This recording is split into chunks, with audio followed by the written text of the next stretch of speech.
Pues ya empezamos a grabar, chavos. Déjame empezar a compartir mi pantalla. Y aquí tenemos nosotros, habíamos hecho un ejercicio con corriente alterna, lo que venía siendo el cálculo de voltaje pico-pico, voltaje pico, voltaje raíz media cuadrada. Eso fue lo último que hicimos.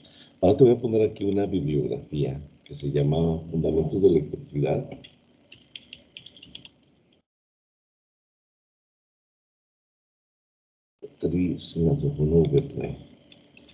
De electricidad. Y el autor es Milton Rousseau. Déjame ver si déjame checar dónde lo tengo. Archivo, guardar como, lo voy a poner en baja potencia. Vamos, enviarlo así para poderlo enviar. Okay. Ahí está. Déjame enviárselos.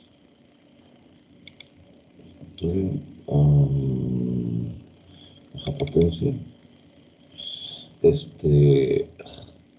Documentos, aquí está. Y ahí se va a tardar un rato porque es un libro, ¿verdad? Pero necesito que lo descarguen para ver algunas cosas. Normalmente las bibliografías que les voy pasando son bibliografías básicas. Hasta ahorita creo que con ustedes llevo 3 bibliografías. La de Togen, que es básica, que es el libro que estamos viendo en circuitos digitales. La de Malvino, que también la estamos viendo en baja potencia y también es fundamental. Y la otra, que esta es sobre electricidad, se llama Fundamentos de Electricidad, es un documento en Word. Eh, Como verás, pues básicamente son circuitos series, paralelos, las leyes de Kirchhoff, las leyes de corrientes de mallas, voltajes de nodo, cálculos de redes. Todos esos son muy importantes para nosotros, chavos. Motores, bueno, todavía no nos vamos a meter con motores, pero es bueno que ya tengas esas bibliografías. Yo les paso todo lo que encuentro, ¿verdad? Lo que viene siendo las rectas inductivas, circuitos inductivos, rectas y capacitivas, y todo eso lo vamos a tener que ver en este curso. Normalmente estos contenidos deberían de ser del semestre pasado, pero si te pregunto, ¿si saben lo que es una reactancia? ¿Lo saben o no lo saben? No, Hola. profe. Bueno, entonces por eso tenemos que verlo, ¿verdad? Porque es importante que entendamos que es una reactancia para entender de o sea, cómo funcionan los circuitos. Mucho de lo que hemos visto ya lo vimos aquí. ¿Se acuerdan ustedes que veíamos acerca de los modelos atómicos y demás, ¿no? Entonces, este libro está muy padre, a mí me gusta mucho, está muy bien explicado. Es un libro muy antiguo. Me hubiera gustado que, bueno, no tan antiguo, no tan antiguo porque cuando yo era estudiante no existía. Me hubiera gustado tener un libro así de explícito cuando era estudiante. Y aquí tenemos los números en potencias de 10, así, ahí están. Te explica cómo correr el punto. ¿Te acuerdas que corremos el punto para 3 unidades o tantas unidades por un lado para otro? ¿Cómo cambia el símbolo? O sea, yo, que tú, pues yo no sé si ustedes sean de esos alumnos que estudian cosas que no se les pide que estudien. Por ejemplo, yo no te digo, checa esto, sino que tú descargas el libro y te pones a leerlo. Ese tipo de estudiantes son muy útiles, bueno, son personas muy exitosas, ¿no? Al final de cuentas, ese es el éxito, básicamente, el que tú puedas hacer más de lo que te están pidiendo que hagas. Aquí tenemos los prefijos, mega, kilo, mili, micro, nano, pico, todo eso ya lo vimos en clase, pero dale un repaso en este libro de Milton Rousseau que te acabo de pasar. Es un libro de bastantes páginas, tiene 431 páginas, ¿sí? O sea, no es un libro pequeño, pero está todo muy bien explicado, muy desglosado, muy fácil de entender. Digo, si te pones a leerle con atención y con ganas de aprender, está muy fácil de entender. Te metes en circuitos básicos, ¿sí? Simbologías básicas que también hemos visto nosotros aquí. Ya gran parte de este libro ya lo vimos en nuestra clase. Aquí tenemos un oscilador, bueno, pues es un radioreceptor, ¿verdad? Pues estaba bastante bueno ese material que te acabo de pasar. Entonces ahí vamos a tomar algunas cosas, como por ejemplo la parte de transformadores, ¿sí? Bueno, muy bien. Ahí va. Ahí está. Básicamente esto es lo que vamos a, bueno, lo que vamos a desarrollar a lo largo de la clase. Sí, quiero, me falta mucho por avanzar, pero estoy buscando la parte de los transformadores, está bastante más allá. Tengo la parte del magnetismo. No, está buenísimo este libro, ¿eh? Qué bueno que recordé que no se los había pasado. Muy bien. Corriente alterna. Aquí entramos con vectores, fasores, reactancias. Muy bien. Sobre todo vamos a entrar luego con estas reactancias y con las impedancias también, que si no sabes que es una reactancia, menos sabes que es una impedancia, porque la impedancia tiene que ver con la reactancia. Entonces aquí nos tendríamos que meter así a lleno, pero lo vamos a dejar para otra ocasión. Por lo pronto solamente voy a explicarte cómo funciona un transformador esta mañana. Déjame dejar de compartir esto. Espera un momentito. Estamos. Ahí llegó David. Ok. Déjame pasarte. Como siempre me gusta empezar con un video porque son muy explícitos, ¿no?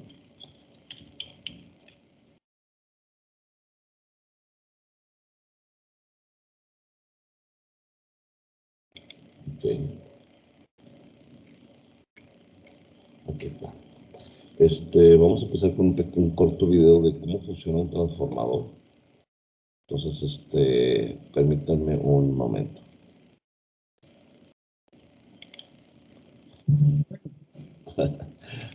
Son muy editones estos centros de aquí de los anuncios. Ahí les va. Déjame pasar este video. ¿Te gustaría ganar dinero realizando instalaciones eléctricas? Aprende conmigo en el diplomado de... Hola a todos.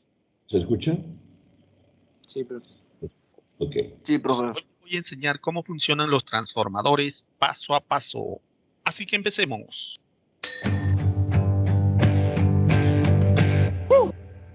Primero, ¿para qué sirven los transformadores? Los transformadores sirven para modificar la tensión, para aumentarla o para reducirla. Ahora, los transformadores no aparecieron de la nada, tuvieron que pasar una serie de descubrimientos, como que Ørsted descubre que cuando una corriente circula por un conductor, se genera un campo magnético alrededor del cable. Es por eso que los cables eléctricos nunca deben ir junto con los cables de red, porque este campo magnético causa una interferencia electromagnética sobre el cable de red, interfiriendo con la transmisión de datos, lo que obviamente va a afectar a tu línea de internet. Y si quieres saber qué tipo de cable de red usar para sacarle el máximo provecho a tu conexión de internet, debes mirar este video, sí, este de aquí. Volviendo con el campo magnético, más adelante se descubre que si con este conductor formamos un solenoide o bobina, estos pequeños campos magnéticos, que son estos mismos de aquí, se unen formando un campo magnético mayor, con un norte y un sur bien definidos. Entonces quedaría algo así. Tenemos un conductor que forma una bobina que es alimentada por una fuente de corriente directa. Eso quiere decir que este polo siempre será positivo y este polo siempre será negativo. Entonces esta corriente genera un campo magnético estático. Eso quiere decir que el norte y el sur nunca van a variar. Igual que un imán natural, solo que como este campo es generado por una corriente eléctrica, lo llamamos electroimán. ¿Ves? Sencillo. Ahora, mi tío Faraday se da cuenta que cuando la espira de un circuito está dentro de un campo magnético, no pasa nada. La bombilla está apagada. Pero si esta espira se mueve por el campo magnético, se genera un voltaje inducido. O sea que este flujo magnético induce un voltaje sobre el circuito, que a su vez genera una corriente inducida, que enciende la bombilla. Pero esto solo sucede cuando la espira está en movimiento. Cuando la espira se detiene, desaparece el voltaje inducido, desaparece la corriente y la bombilla se apaga.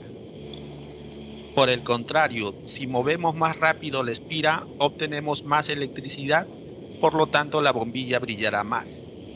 Pero lo más importante aquí es que este nuevo voltaje ya no es igual al voltaje original. Y no solo eso, sino que si aumentamos el número de espiras, podemos obtener un mayor voltaje. O sea que ahora este nuevo voltaje depende del número de espiras que tenga el circuito. Y ya está. Ahora podemos modificar el voltaje de acuerdo a nuestras necesidades.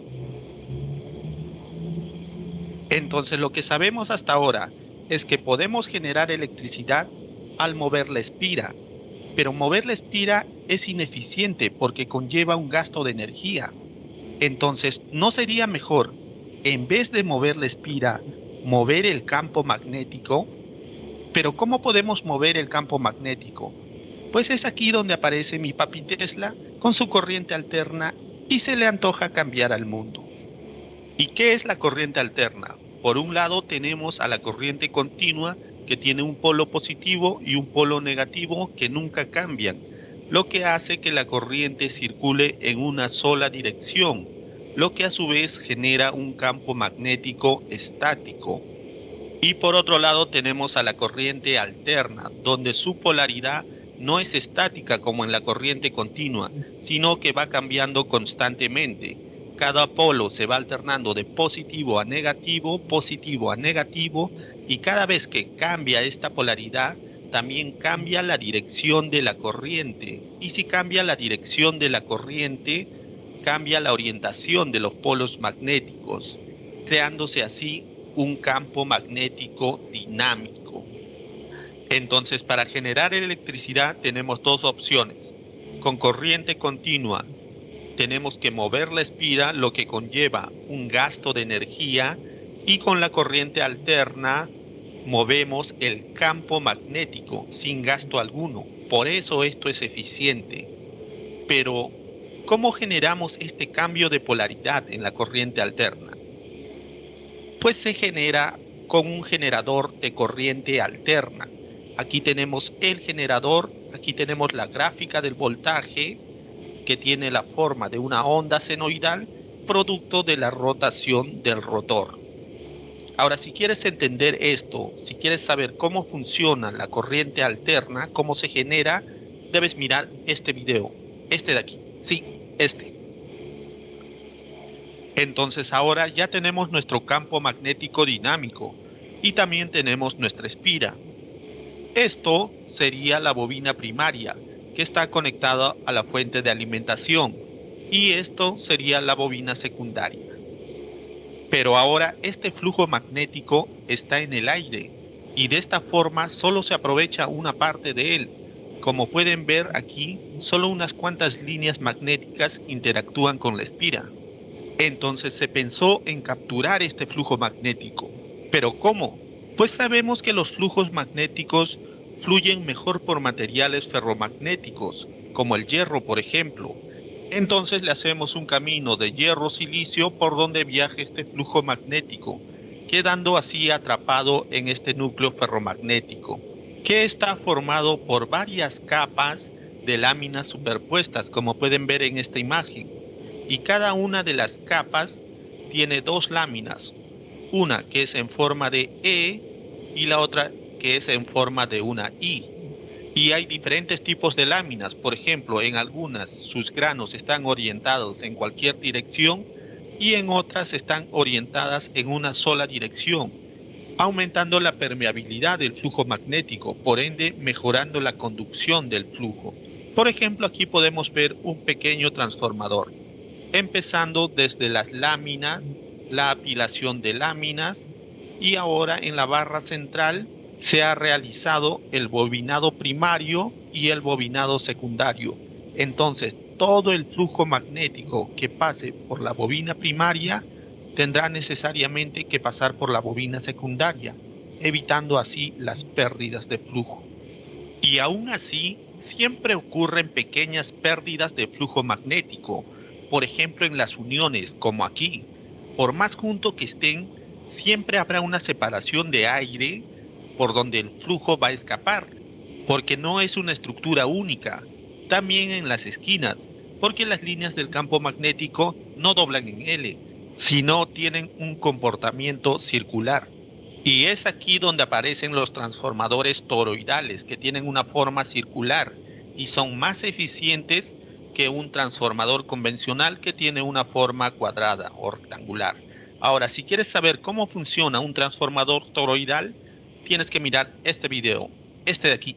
Entonces aquí tenemos un transformador convencional. Aquí tenemos la bobina primaria que está conectado a una fuente de alimentación y aquí la bobina secundaria que está conectada a un aparato.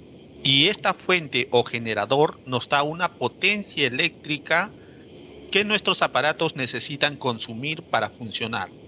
Ahora, esta potencia que ingresa al transformador es la misma potencia que sale, ya que un transformador no genera más electricidad, no genera más potencia, solo la transforma. ¿Y cómo? Sabemos que la potencia que ingresa es igual a la potencia que sale. Y también sabemos que la potencia es igual al voltaje por la corriente. Entonces, si nuestra bobina primaria tiene 8 voltios y 4 espiras, si en la bobina secundaria duplicamos el número de espiras, también se va a duplicar el voltaje. O sea, que si aquí es 8 voltios, aquí será 16 voltios. Pero como la potencia que sale tiene que ser la misma que la que ingrese, entonces la corriente tendrá que reducirse a la mitad para que nos dé 16 por 1, 16 watts. En otras palabras, si en el ingreso tenemos menos voltaje y más corriente, en la salida tendremos más voltaje y menos corriente. Y esto también puede funcionar al revés. O sea que si la fuente de alimentación estuviera aquí y en la bobina secundaria reducimos el número de espiras, también se reducirá nuestro voltaje. Y ya está, así funciona un transformador. Luego, para hacer aún más eficientes los transformadores, se arma un núcleo de 3 columnas, en donde el bobinado secundario está encima del bobinado primario, obviamente separados por un aislante. Con esto se consigue evitar aún más las pérdidas de flujo magnético, ya que el flujo que pase por el bobinado primario será el mismo que pase por el bobinado secundario. Y ¡chachán! Tenemos un transformador trifásico, como los que alimentan de energía eléctrica tu barrio. Pero ahora que tenemos estas 3 bobinas primarias y 3 bobinas secundarias, estas se pueden conectar de diferentes maneras, de acuerdo a una necesidad específica. Por ejemplo, entre las conexiones más comunes tenemos la conexión triángulo-triángulo, triángulo-estrella, estrella-triángulo y estrella-zigzag. Una de estas combinaciones es la responsable de alimentar de energía tu casa, pues de aquí salen todas las instalaciones, ya sean trifásicas o monofásicas, da igual, todas salen de aquí. Y si quieres saber cómo, tienes que mirar este video, sí, este de aquí, no te lo pierdas. O por lo menos suscríbete aquí. Muy bien. Entonces, vamos a continuar. Espero que haya quedado más o menos claro lo que viene siendo el uso o la forma de un transformador. O sea, vamos a sacar varios puntos de lo que acabamos de ver. Primero, ¿qué es un transformador? ¿Para qué sirve, vaya? ¿Qué hace un transformador? Esa es mi pregunta. Su nombre lo indica. ¿Qué hace? Transforman la ¿Alguien? energía. Convierte la transforma, energía o sea, interna a interna. sí, transforma la corriente, el voltaje y la potencia. Acuérdate siempre de esta fórmula. Potencia, déjame acomodarme porque tengo que estar derecho con la cámara, ¿no? Entonces decimos potencia es igual a voltaje por corriente, ¿sí? Esta es la ley de Watt, se llama ley de Watt, que fue el que lo hizo, a diferencia de la ley de Ohm, que fue Ohm el que lo hizo. Entonces, Watt nos dice, o sea, ¿cómo se mide? La potencia se mide en watts. En watts. Es igual, o sea, un watt es igual a un volt por un ampere. ¿Sí? Pues ahí te quedó. Potencia es igual a voltaje por corriente, o sea, es volt por ampere, watt. Eso es lo que sabemos. Entonces dice el video que tenemos tres parámetros: potencia, voltaje y corriente en un transformador. Pero como la potencia se mantiene igual en el primario que en el secundario, o aumentamos, si aumentamos el voltaje, disminuimos la corriente en el secundario. Si disminuimos el voltaje, aumentamos la corriente para que el producto voltaje por corriente siga siendo igual a P, a la potencia inicial. ¿Queda claro hasta ahí? ¿Sí? ¿No? Sí, profe. Ok. Entonces, eso es lo que se conoce como la ley de Watt. La cuestión es esto, entonces, ¿qué transforma? Transforma los parámetros de corriente, de voltaje, no de potencia. La potencia no la transforma. Sí cambia los parámetros de voltaje y de corriente, pero la potencia se mantiene igual. Pues, técnicamente es un transformador de voltaje, es un transformador de tensión, o es un transformador de corriente, o es un transformador de los dos, ¿verdad? Pero de todas formas, esa es la ley que lo rige. Entonces decíamos, Oester fue el que determina que si tú tienes un conductor, él observa que se genera un campo magnético alrededor, que se dice que nosotros decimos que gira. Ok, imagínate que este es un conductor y Michael Faraday dice que es el que saca la ley de las corrientes. Bueno, perdón, hay una ley de las corrientes de Faraday. Entonces, la ley de la corriente en un conductor es esta. Se llama la ley de la mano derecha. Esta es mi mano derecha. Entonces, si esta es el conductor y la corriente va para allá, entonces hacia donde se cierran mis dedos, hacia allá gira el campo magnético. ¿Por qué me interesa hacia dónde gira?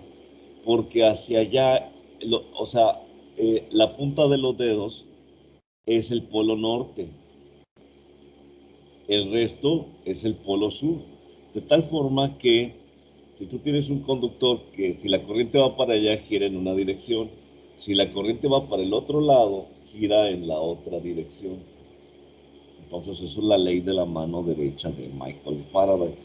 Pero está basado en la ley de Oersted, o lo que descubrió Oersted.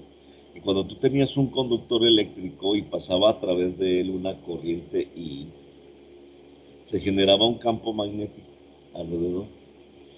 Entonces empezaron a jugar ahí Michael Faraday y entre otros con los alambres. Dijo, bueno, eso es cuando tienes una espira.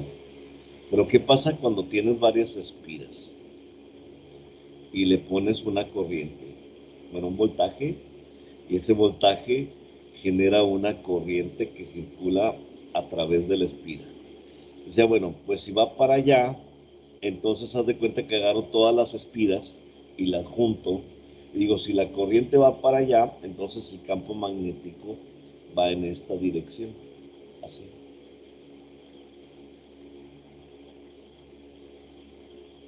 Y para allá sale, acuérdate que en magnetismo la punta de flecha es el polo norte y a donde llega la flecha es el polo sur. De tal forma que si ellos le ponían ahí una brújula, entonces el polo sur se iba hacia el polo norte, porque en un imán el polo norte atrae al polo sur y el polo sur atrae al polo norte. Ponía una brújula por acá, pues el polo norte era el que se iba a apuntar hacia el polo sur. O bueno, aquí me equivoqué. La que está sombreada es el norte y este es el sur. Pero las letras están bien. El sur está hacia allá porque hacia allá está el norte y acá el norte está para acá porque acá está el sur. Entonces ellos descubren el principio del electroimán.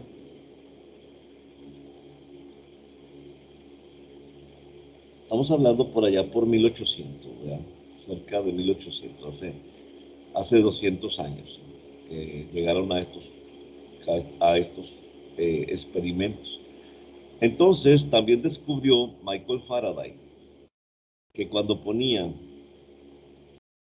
una inductancia por un lado, bueno, cuando tú le pones corriente, cuando le pones corriente directa, el campo magnético crece y se queda allí, o sea, ya no varía, no cambia, se queda como un imán, se queda estático. Entonces, cuando ellos ponían una pila y le acercaban una espira con una lamparita o con algo que indicara que había corriente, resulta que notaban que cuando lo movían, la lamparita se movía. De hecho, no lo hacían con una lámpara, porque Edison todavía no había inventado la lámpara. Originalmente lo hacían con un galvanómetro, porque ya Galvani ya había inventado su aparato, que era el galvanómetro.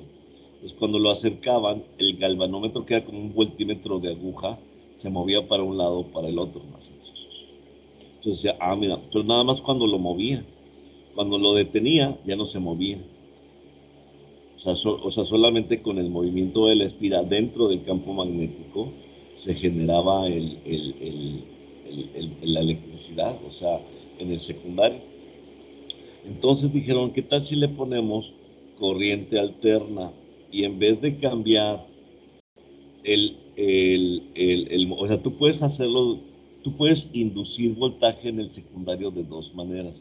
Moviendo la espira, pero como decía en el video, el problema era que si tú mueves la espira, vas a tener un gasto de energía. Entonces vas a meter energía para sacar energía, pues no te conviene, ¿no? Entonces dijeron, ¿qué tal si le ponemos corriente alterna?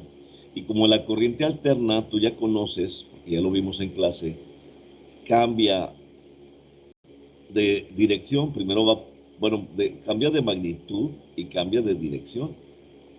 Primero va para un lado, aumenta y luego va para el otro y disminuye y así se va. Entonces el campo magnético se va a estar haciendo grande y pequeño.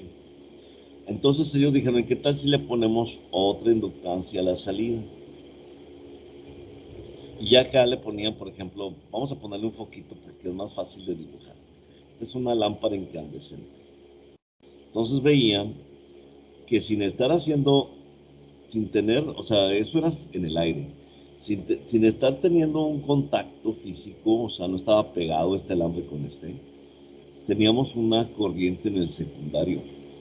Pero vieron que había ciertos materiales como el hierro, que a baja frecuencia, este es el núcleo de hierro, miren, que a baja frecuencia hacían que mejorara la transmisión de energía al secundario. Que el hierro era mejor conductor del magnetismo, los materiales de fierro, los materiales ferromagnéticos, eran mejores conductores del magnetismo que lo que era el aire. Entonces lo que hacían era exactamente eso, ¿no? Cambiarles literalmente el material por donde circulaba el flujo magnético y le ponían ese núcleo que viste ahí en el video. Muy bien. Pero también empezaron a jugar con lo que venía siendo la relación de vueltas. Ellos decían, a esto le llamaban una N1 y a este le llamaban una N2, que es el número de vueltas del primario y número de vueltas del secundario. Y obviamente ellos podían aumentar el voltaje si le ponían más vueltas. Pero si le ponían más vueltas, si aumentas el voltaje con respecto a la entrada, transformas el voltaje para arriba, pero la corriente disminuye porque como tienes más vueltas, tienes más resistencia. De hecho, no es una resistencia, pero para ti va a ser una analogía porque todavía no has visto impedancias o reactancias inductivas. Entonces, a más espiras, más reactancia inductiva. La reactancia inductiva es una oposición a la corriente como una resistencia. Pero la cuestión es que la reactancia solamente se presenta en corriente alterna, no se presenta en corriente directa. Entonces, cuando tienes una reactancia, así, y le aumentas el número de espiras, pues si aumentas el voltaje, pero sacrificas la corriente y se mantiene la potencia en el primario y en el secundario se mantienen igual. Esta parte se llama primario y esta parte se llama secundario. O sea, tienes conexiones para el primario y conexiones para el secundario. Entonces, no, nada más recuérdenme si les pasé el libro de principios de electrónica, ¿sí o no? ¿No se acuerdan? Creo que sí se los pasé los primeros días. El primerito que puso en el modo. Sí, déjame ver si lo tengo. Sí. No, voy a compartir pantalla, no para que la veamos, ¿no? Sí, era de los... Aquí está, míralo. El día 8 de septiembre vimos el libro de Principios de Electrónica de Malvin y le pedí que lo descargaran.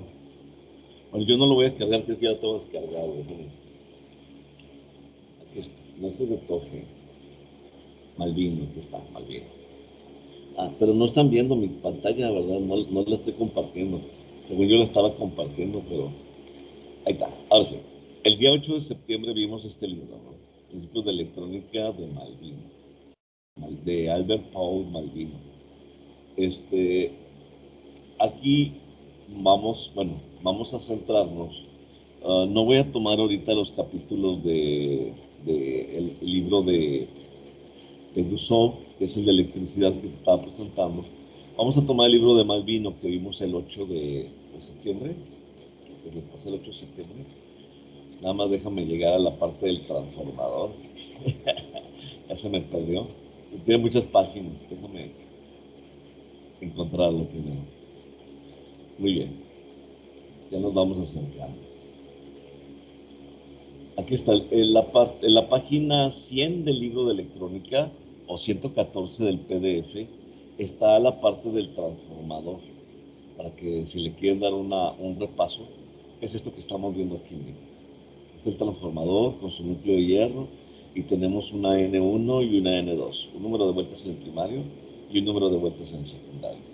Se le está agregando un voltaje de 120 volts a 60 Hz en el primario y vamos a ver qué es lo que obtenemos en el secundario. Mira, primero, es importante que hay una cosa que se llama relación de espiras. La relación de espiras es N1 entre N2, como está aquí. Y la tensión del secundario se ve reducida cuando N1 es mayor que N2. O sea, si esta es mayor que esta, el voltaje se reduce. Si esta es menor que esta, el voltaje aumenta. Eso es lo que se llama relación de vueltas, es muy importante. Dice, recuerda el significado de los puntos indicadores de fase, son estos dos puntitos que están aquí. O sea, lo que pasa es que tú la puedes poner volteada. A ver si te encuentro uno por aquí de fase volteada, mira. Esas son las fases, nada más que no. No creo que aquí no, todos los pusieron en fase el primario con el secundario. Hay algunos que tienen una fase opuesta y los puedes pedir así como de fase opuesta, ¿no? Pero en este caso vamos a tratarlos como si fueran todos en fase. Déjame regresarme a la página. Ahí está. Muy bien. Entonces decíamos que el transformador a veces teníamos...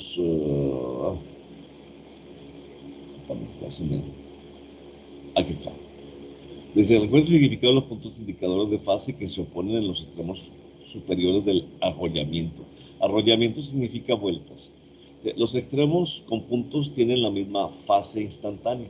En otras palabras, cuando un semiciclo positivo aparece a través del primario, un semiciclo positivo aparece a través del secundario. Si estuvieran al revés, si estuvieran a 180 grados, cuando yo tengo el semiciclo positivo aquí, acá tendría un semiciclo negativo. O sea, aparecería la misma señal, pero desfasada a 180 grados, o sea, hacia abajo. Entonces, decíamos que la relación de vueltas, déjame poner aquí, relación de vueltas, es igual a N1 entre N2. Ahí está. Entonces, decíamos también, de acuerdo al principio, de que que si N1, dice, ¿dónde estamos?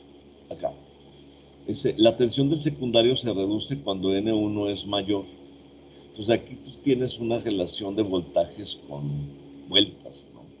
Entonces sabemos nosotros, o vemos aquí, si tú quieres pasar este está dividiendo todo este término N1 entre N2, que es la relación de vueltas, lo puedes pasar hacia el otro lado multiplicando y te queda N1 entre N2 igual a voltaje 1 entre voltaje 2, ¿sí? O sea, si este término lo mueves hacia acá y este queda multiplicando este término, este lo pasas dividiendo para acá y te queda N1 entre N2 igual a voltaje 1 entre voltaje 2. Déjame, ok, déjame pasarte acá mi imagen. Déjame, ¿dónde estoy? Aquí. Sí, ahí está. Sí, mira, la relación de vueltas es N1, voy a poner aquí relación de vueltas,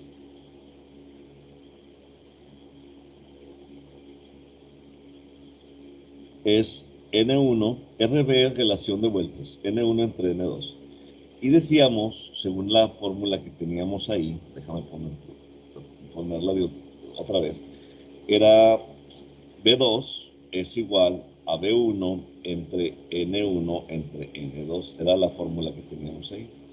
Decíamos que si este término lo pasamos, está dividiendo, pasa al otro lado multiplicando, quedaría como, te lo voy a poner en la otra página porque ya se me acabó aquí el espacio. Tenemos B2 es igual a B1 entre N1 entre N2. Ahora, esto que está aquí dividiendo lo paso al otro lado multiplicando, me queda N1 entre N2, todo esto multiplicándose por B2. Esto es igual a B1.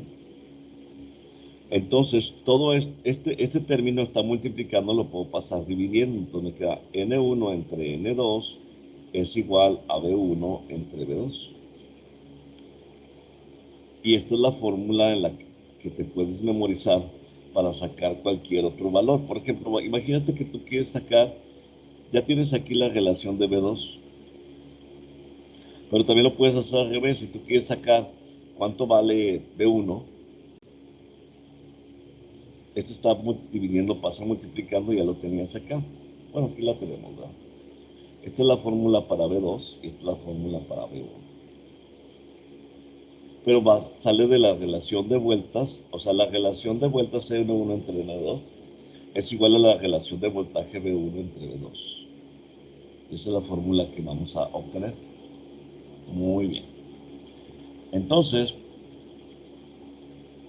déjame pasar al... perdón. Siempre se me olvida que no estoy compartiéndoles. Ahí está. Ahora sí. Aquí tenemos la fórmula, mira. B2 es igual a B1 que multiplica a N2 entre N1. Bueno, aquí pasaron, lo que hicieron es que hicieron para pasar de esta fórmula a esta fórmula, hicieron lo siguiente. Déjame pasar de la acá. Ok. Entonces, tú tienes esta fórmula. Hay que saber dónde vienen las fórmulas. B2 es igual a B1 entre N1 entre N2. Así. Pero esta la puedo poner entre 1. Entonces decimos medios por medios y se pone abajo, N1. Extremos por extremos y se pone arriba, B1 por N1. N2, perdón. Y así llegamos a la otra fórmula de B2. B2 es igual al voltaje 1 entre N2 por N1. Vamos a compartir.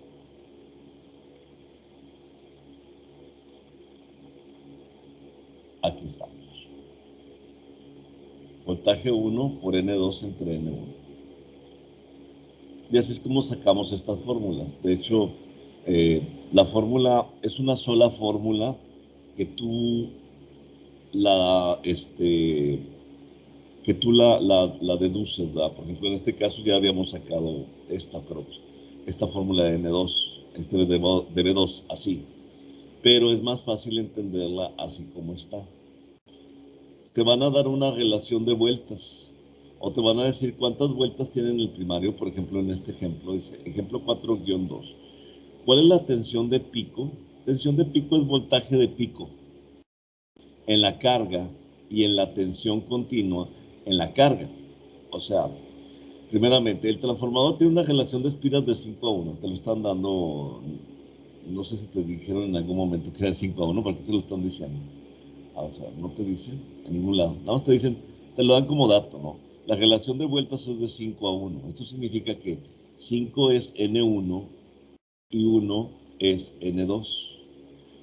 ¿Sí? Esto significa que la tensión de raíz media cuadrática del secundario es un quinto de la tensión del primario. O sea, el BP, el voltaje de pico, es igual a los 24 volts que teníamos a la entrada. Que no te hacen el planteamiento en ningún lado, nada más te dicen, ¿cuáles son las?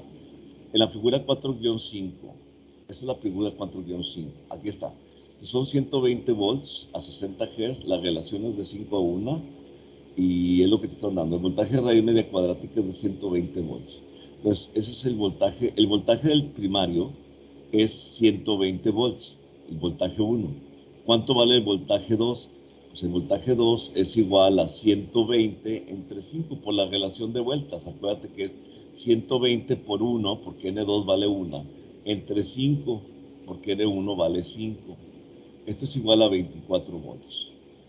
Entonces la tensión del pico del secundario, pues solamente esos 24 volts que sacamos del secundario, o sea, acá teníamos 120, acá tenemos 24 volts, y nos están pidiendo el voltaje de raíz media cuadrática, pero lo que nos están dando aquí es un voltaje de pico. Entonces tengo que hacer la conversión. El voltaje de pico es igual a 24 volts entre 0.707. O lo que es lo mismo, 24 por 1.414, que son las fórmulas que nosotros hemos estado manejando. Y eso me da 34 volts de raíz media cuadrática. Y aquí dice, con un diodo ideal, la tensión de pico de la carga es de 34 volts.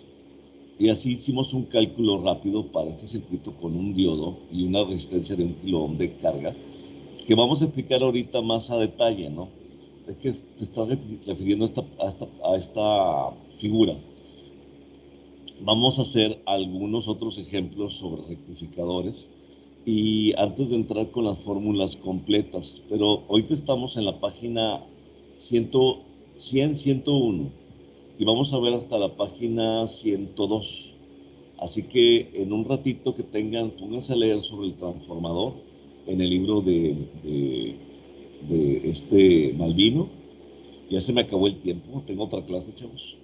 Así que aquí vamos a dejar el tema de transformadores. Vamos a hacer esto otra vez desde el principio para hacer el análisis completo y sacar nuestras fórmulas. ¿Quedó más o menos claro lo que es un transformador, para qué sirve y cómo lo hace? Sí, profe, más o menos. Si no, o sea, no te pido que te metas todavía con el análisis matemático, pero lo vamos a ver a la siguiente hora, ¿ok? Bueno, de todas formas ya no tengo tiempo de seguir explicando. Continúo con la explicación a la siguiente hora.